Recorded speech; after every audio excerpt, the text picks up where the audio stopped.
So, welcome everyone to Thursdays with Troy. As always, I'm Troy Lambert, mystery author, editor, super plotterer, and your host. Today, I'm excited to introduce you to J. THORN. Jay is an Amazon bestselling author who has published 2 million words and has sold more than 185,000 books worldwide. He's an official member of the Science Fiction and Fantasy Writers of America, the Horror Writers Association, and the Great Lakes Association of Horror Writers. He also hosts the Writers Inc. podcast with J.D. Barker and has interviewed some of today's most successful authors, including Hugh Howey, love that guy, Josh Mailman, Joanna Penn, another favorite, and several others. Welcome, Jay. Hey, Troy. Thanks for having me. Well, thank you for being here. So those of you who are new to Plottr may not know, or if you're first starting out with Plottr, you may know that Plottr contains a variety of starter plot templates. And those templates are designed to help you structure and pace your story. This is important because it can help you get the pacing of your story right from the start rather than through the revision process. Today, we're going to take a deep dive into the 3-story method. So my first question for you, Jay, is what genres does the 3-story method work best for, and is it better for some than others in your experience? Well, in my experience, most of the authors who've been using it have been genre fiction writers, but the concepts apply to any type of storytelling that you need to do. In fact, I use the 3-story method in sales emails and blog posts, as well as full novels and short stories. So it's very simple, it's flexible and adaptable, and you can really use it for just about anything. Wow, and that is very smart to use it in sales emails. We'll have to talk about that on another broadcast, perhaps. Sure. What sets the 3-story method apart from the other methods or templates? I don't know if there's anything that sets it apart. It's a bit of a conglomeration of a lot of the methods that I've been studying for decades. It includes, the hero's journey, the Virgin's Promise, Robert McKee's story, Story Grid. Save the Cat. In the book, I sort of pull out the best elements of those methodologies and use those to create 3-story methods. So there's nothing original in it from that standpoint, and I think there's really nothing original in any methodology. It's just a different perspective on storytelling. And for some people, Save the Cat is they swear by that, and that's what they want to use. And some people really love Vogler's 12 stages of the hero's journey, and that's what they use.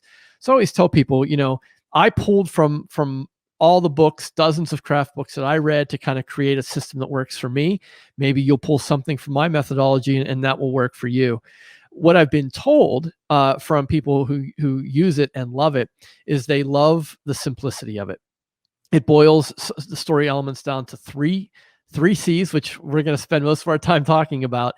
And they're extremely simple, but you can spend a lifetime trying to master them. And I think that might be what sets it apart. There are other methodologies that involve charts or diagrams and different approaches, and that's great. And I use some of those, but for me, I wanted to boil story down to its essence.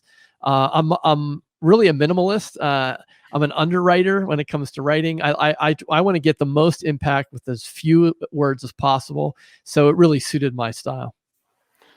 Right. And that's actually, we've encountered that a lot with a lot of different authors that are adapting different templates to work for different methods.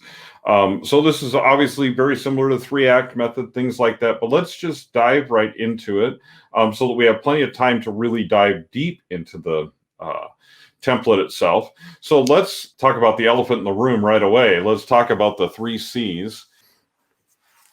Yeah, great. So we'll talk about the 3 C's because the 3 C's are the foundation for this entire method. Everything is built on these. The 3 C's apply at the scene level, they apply at the act level, and they apply at the global level for the whole story. So before we talk about how they're applied in those different elements of story, we need to get a firm understanding of what they are. Now, Troy, if you were talking to a child in kindergarten and you asked that child, how do you make a story? What parts are there to a story? What do you think that child would say? There's basically a person, place, and a situation of some sort. A beginning, a middle, and end.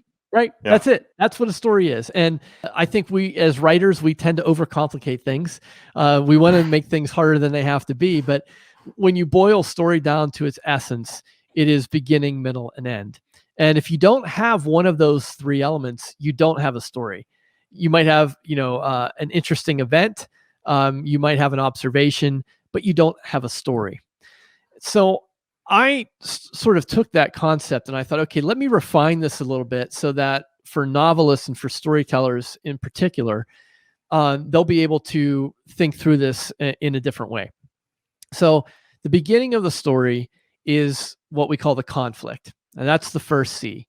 The conflict can be called the initial conflict, the inciting incident. Here's what's important about the conflict. The conflict has to pull your protagonist out of their normal. And that it doesn't have to be overly dramatic. It doesn't have to be a high stakes situation. It just simply has to pull them off center. We are all hardwired to resist change. As human beings, we want things to stay exactly as they are. And when things stay exactly as they are, nothing happens. Like if you walk to work, and every day you go down 4th Street and you make a right on Main Avenue, and you do that every single day, that's not a story. You can go into a bar for happy hour and you can say, hey, guess what I did? I walked to work again. I went down 4th Street. I made a right on the Main. And people are like, okay, that's not interesting, right? So the conflict would be, what if you were walking down 4th Street and a clown holding a red balloon climbed out from the sewer on the street? All right. Now that's a story, right? That's the beginning of a story, because that situation now is forcing you to do something, whether that's run, scream, attack the clown, die of fright.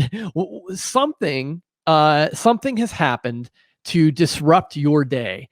And that's how I like to explain the conflict. It's got to be some event that kicks off the story, because we know now, if we're used to you hearing your story about you walking to work, and now you walk to work and you encounter a killer clown, we know that's going to be the beginning of a story. So that's the general sense of conflict. Any questions about that, Troy, before I move to the next one? No, I just like that you used the Star Wars example here. Of course, I like the example of it because of being a Stephen King fan, about Luke buying the droids, because this is something that people are really common. I've got it up on the screen here where you guys can see it. Even though he knows he probably shouldn't, that simple decision kicks off the first act. But you're right, it's not something that's like really super out of the ordinary, like a clown with a red balloon crawling out of the sewer. It's just he goes and buys a couple of droids, Exactly. Kind of a normal act for him. Yeah. And I'm glad you mentioned that. I forgot that the Star Wars examples were in the template. I use Star Wars because it's pretty ubiquitous, and even if you don't like the movie, you know of it. So I've found very few people have complained about that, although some have, and I tell them they're dead to me. But no, I'm just kidding. And I think for the first Star Wars movie, that is also the global conflict. That's what kicks off the whole story. So we're going to come back to this idea that these 3 C's apply at every level of story, from the scene to the chapter, to the sequence, to the act, to the global story. That's definitely an example of a conflict. And that would be for Luke, from Luke's perspective as the protagonist, that is the event that sets him off in a completely different trajectory. And the way you ask that question is you sort of reverse engineer it. If Luke hadn't discovered those droids, he would have gone back to his uncle's farm and just done his regular life, and he may not have ever been involved in the resistance. So that's an easy example to use. Right. Excellent. All right. So I'm assuming now we will move on to choice.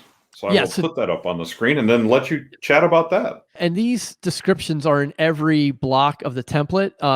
They're all the same, but they're just for convenience, so you can see it for every scene you create. All right. So choice.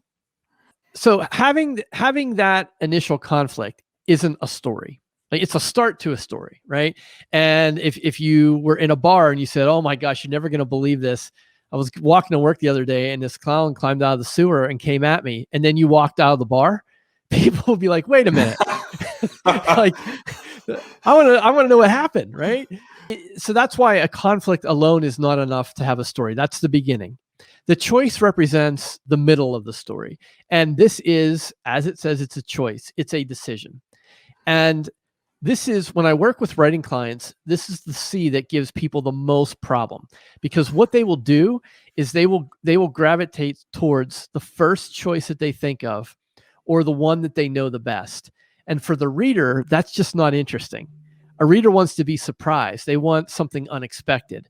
And so this choice is really hard. The way you want to think about it is you want to create a situation where the reader is thinking, what would I do?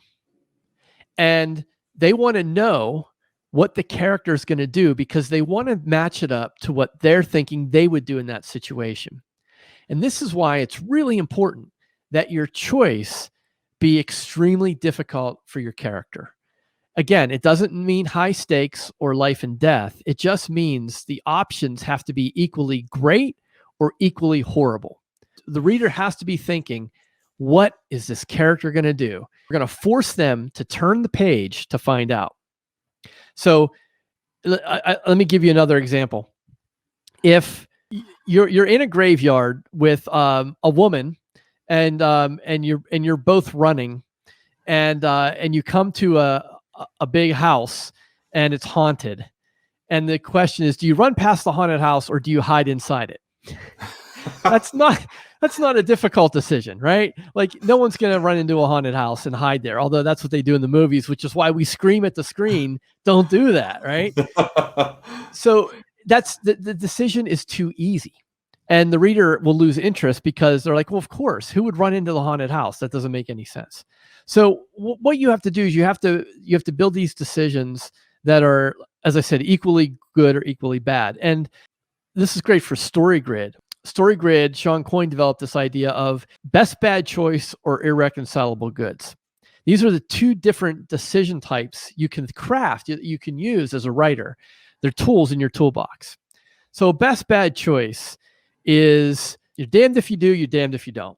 You're stuck between a rock and a hard place, right? So this would be a classic thriller trope where you have the villain holding a hostage with a gun to their head, and they're saying, put the weapon down, right? And the police officer or the detective is standing there, and it's a best bad choice, because if they put their weapon down, there's a chance that the villain's going to kill them. If they don't, the villain's going to kill the hostage. So it's like, oh, that's really tough. What do I do?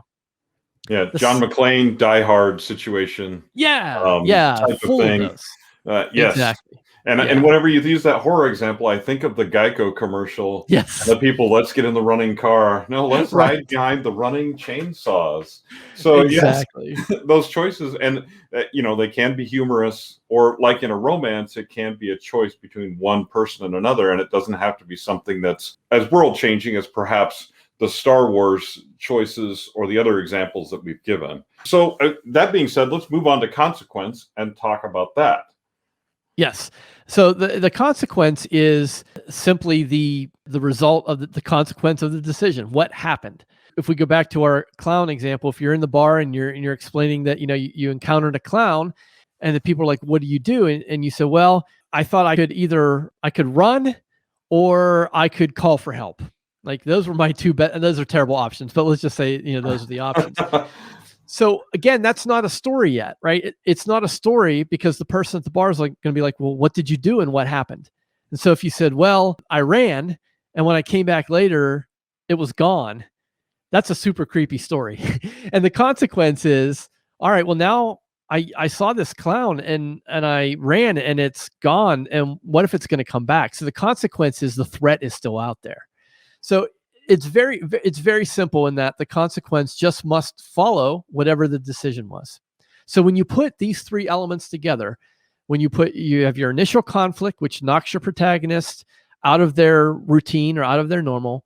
You force the protagonist to make a very difficult choice, and then you show the result of that choice. Now you have a story.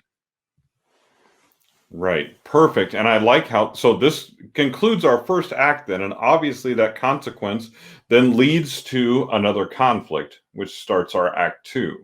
So Yes. First, we'll talk about how this works through the progression of the whole story, and then we'll go back and examine at the chapter and paragraph level what these three things look like. Great. Okay.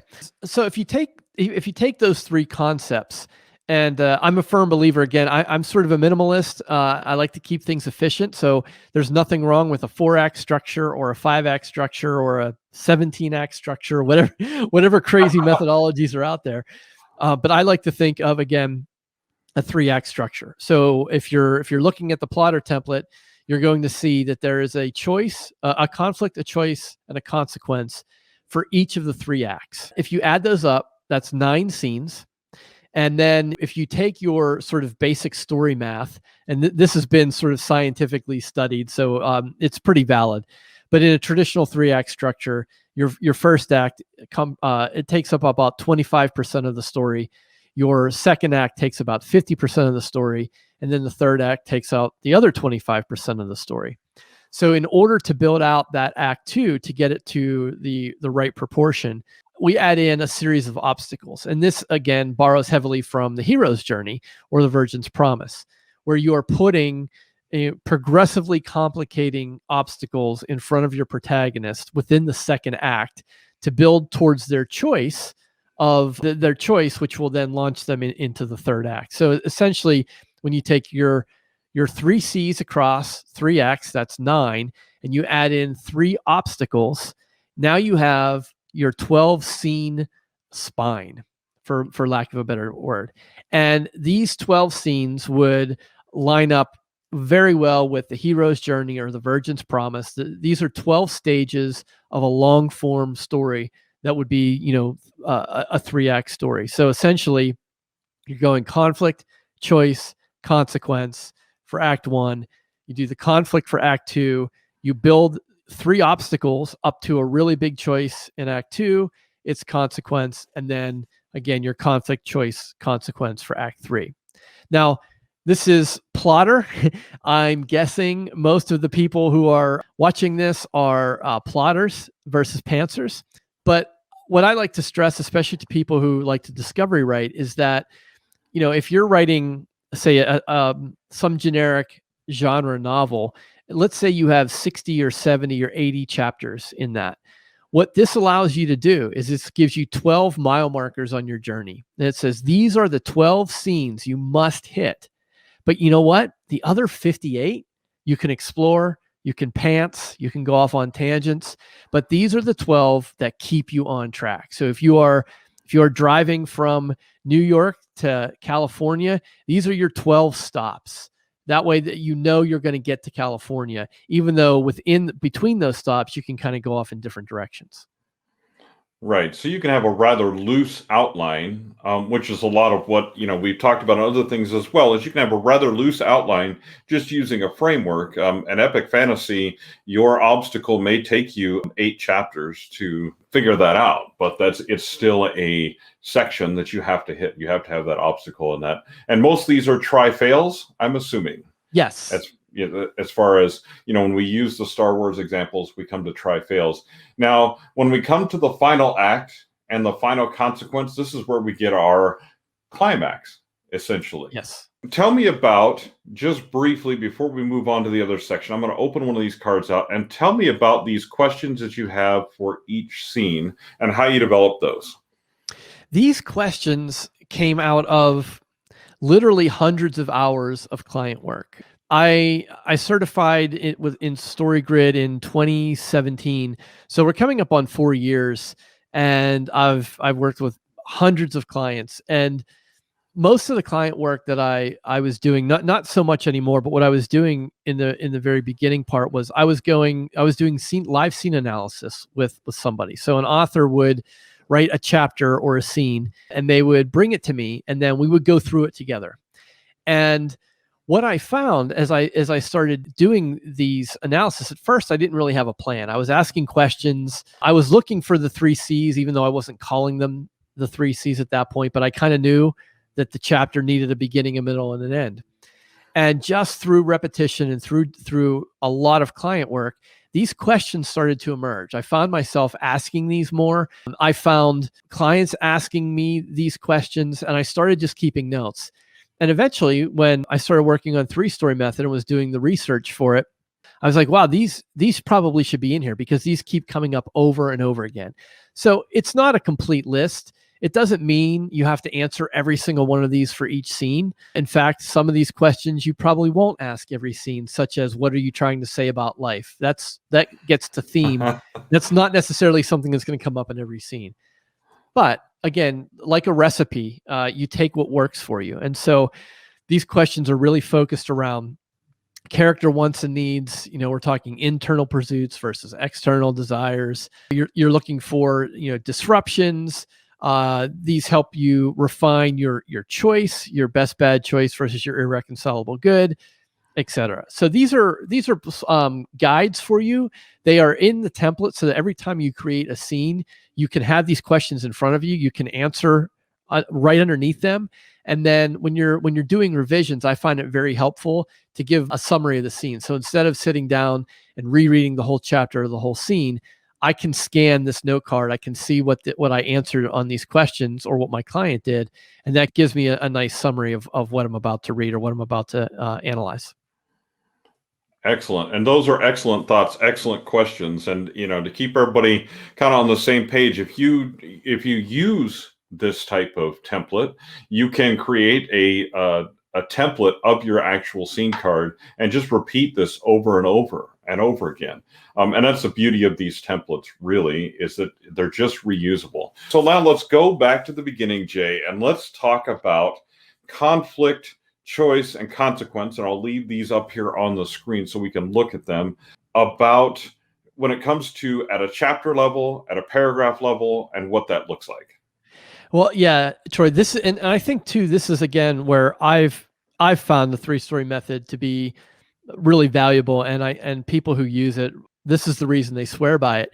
Everything we've just talked about for a conflict, choice, and consequence for the global story functions the exact same way in the scene, in the chapter. You could break it down to the paragraph level. I think that gets a bit tedious, and I think that level of analysis might not be helpful in general storytelling terms, but you could probably do that if you wanted. The deepest I go is the scene or the chapter level, and I'm using scene and chapter interchangeably. They're not the same Right. thing, but for the sake of our conversation, we're talking about one unit of story. And for me, the smallest unit of story that I deal with as a novelist is the scene. And so what I will do is I look at the optimal potato chip length scene. And again, this is Sean Coyne came up with that neat little term, which is a scene that is short enough that when a reader finishes it, they go, I'll just have one more. I'll just read one more, right? So that's going to vary by genre. Some genres, scenes tend to run longer and others might be shorter. You have to know what your reader expectations are. But generally speaking, I try and shoot for 1,500 words to 2,000 words a scene. I feel that's about my sweet spot. So within that, I need to have a conflict, a choice, and a consequence. And it's the same exact process we just talked about, except it's for a scene level. Now, one of the big differences is that your global 3Cs tend to be major story events, but not necessarily at the scene level. At the scene level, they're much more subtle. If you have sort of your coffee shop scene, where two people are talking over coffee, the conflict could be the barista bringing the drinks over. Like that subtle action could be the initial conflict. Or it could be, in a drama, a man and a woman are meeting to discuss their divorce, and the woman takes off her wedding ring and sets it on the table. That could be the choice, because a lot of times writers think, well, I can't have these high stakes decisions all the time. Like that's not consistent with my genre, or that's going to wear my reader out. And I say, well, that's fine, but it doesn't have to be that way. You just have to be able to identify them, and readers will not identify them. They don't think in those terms. They're not going to go on Amazon and leave a review and say, I can't believe you left out the choice on chapter 4. But they'll know something's off. So if you don't have a strong choice or you don't have an initial conflict, readers will know that, and they'll say things like, oh, I don't know, it didn't grab me, or it didn't hold my interest. And those are usually signs to me that your 3Cs are either not present or they're not strong enough. Right, exactly. Let's just discuss this really quick. I'm assuming the consequence at the end of a scene is then the hook that leads readers to the next scene. Yeah, and I think too, I'm glad you brought that up, Troy, because there's a bit of a danger here, and again, I'm preaching to the choir because we're here with Plottr. There's a bit of a danger with plotters in that things become too regimented or formulaic, and this is not a formula. This is not meant to be a formula. It's not a plug and play, algebra equation. So one of the ways that you can innovate on something as simple as a three-part methodology like three-story method, there's an example that we commonly call the cliffhanger. So what you can do with the cliffhanger in terms of 3Cs is you can end your scene either on the choice or leading up to the choice, and then push the consequence into the next scene, which then also has it functioning as the conflict of that scene. So there are some adaptations, some variations that you can make so that it's not repetitive. It doesn't feel to the reader as though it's the same plot points recycled over and over again. Right, as if each scene is just follows the same formula over and over again. It's good to keep people on the edge of their seats. Yes. So what other things would you like to tell us about this three-story structure that we haven't really covered in this demo yet? I think the only other thing that might be interesting for people to play with is in the Plottr template, there's the main plot, and that's across the top. That's the one that's in there when you choose the template. And that is designed to be from the POV of the protagonist. So I will get clients who will say, but I have a dual protagonist story, or I have a multiple POV story. And what I say is that's fine, but you always want to have your global conflict, choice, and consequence, and these 12 scenes from the POV of that character. So that little plus sign that's beneath main plot would allow you to add another set of three-story method boxes there. And this could be your secondary protagonist. This could be your antagonist. This could be another character. And you can do the same thing that you do for your protagonist that you do for these other characters. And so it's a little bit more complicated storytelling, and it's not something I would advise a brand new writer to do. I mean, whether you're using Plottr or three-story method or not, I always advise newer writers to stick with one POV to learn the craft, because every time you add a POV, you're complicating the story by the very nature of it. But this three-story method Plottr template will scale with you. So you can go in and you can add multiple layers for different characters. And you can have two characters in the same scene that share a choice. It get, like I said, it can get a little complicated, but having the ability to layer these in Plottr makes it really easy to have more than one perspective. Right, so you can have a B story, you can have more than one character. Instead of the things that we put down the side of just another couple three-story methods, we could put the character name or the romance B story or whatever happens to be happening. And you can also blend templates, which is that's a whole other, we should probably save that discussion again for another day. I wouldn't be the expert on that one. Yes, I mean, but there are things that obviously that you can do besides that. Just a couple more basic questions. What makes Plottr the right choices for you to create your stories? I know we've kind of talked about this already, but let's just, if you can boil it down to one thing. Well, the one thing for me is seeing my story spine on one screen, on one page. I think that is incredibly powerful.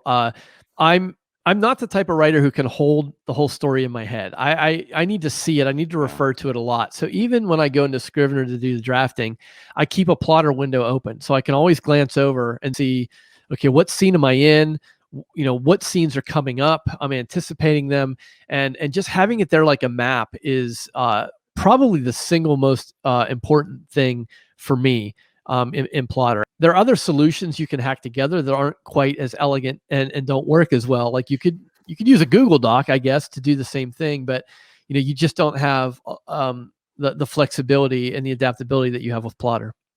Right. I've seen people use Excel files and things like that. I can't work that way. When Plottr came along, I kind of went there and never went back. I'm a Scrivener user too, so I was actually going to ask you about that, what you write in, but that answers that question already kind of automatically. So what other resources would you like to tell people about that have helped you get where you are now? Obviously, you've sold a lot of books, you've written a lot of words, and you've got this 3-story method, which is really awesome and amazing that you've developed it. What other resources have helped you get where you are now? A lot. and I don't want to overwhelm people. There is in the 3-story method book, there's an appendix at the back, and I link out to all of the books and courses and things that I used to kind of build this together. Maybe I'm punting a little bit on your question, but I would say it's less about the tool than it is about the repetition and the practice. Right. I think it's easy to fall into a pattern of resistance by being on the eternal search for the perfect tool and never getting to the writing. So what I tell people is that the great thing about decisions is you can keep making them. Yes. You don't have to stop making decisions until you're dead, right? So if you decide like, oh, I really want to use this whatever tool, and it works for you, and it worked until it doesn't, and then make a different decision and choose something else. But in the meantime, practice it. So whatever it is, whether it's Plottr and any one of the wonderful templates that are in here, start with one and start working it. And if it works for you, then keep doing it. And if it doesn't, switch to something else. But the important thing is to be in that constant cycle of work, evaluate, and keep revisiting your process. If it's working for you, if your process is working for you, it's the right process. It doesn't matter what anybody else says. So as long as you can define what success is or what your achievement is, and you're doing that, then keep doing what you're doing.